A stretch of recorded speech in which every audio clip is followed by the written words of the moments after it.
21শে ফেব্রুয়ারি শুধু শোকের দিন নয়, বাঙালির কাছে একটি গর্বের দিনও বটে। শহীদের রক্ত সেদিন বৃথা যায়নি, বাংলা ভাষার মর্যাদা আদায় করে নিয়েছিল। আমরা বাংলায় কথা বলি, বাংলায় গান গাই। সাধারণ খেটে খাওয়া মানুষ, মাঝি থেকে চাষি, চাষি থেকে বাউল, সকলেই কাঁধে থাকে বাংলা গান নিয়ে ক্লান্তি দূর করে। এমনই জাদু বাংলা গানে। বাংলা আমাদের গর্ব, আমরা গর্বের সাথে বলি, মোদের গরব মোদের আশা, আমরি বাংলা ভাষা।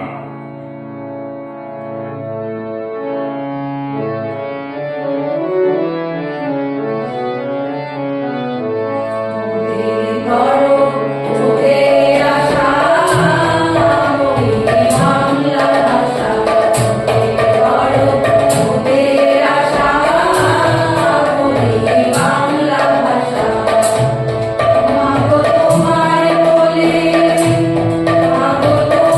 বলে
দেখ লাস্টে দেখ পুলিশ আমার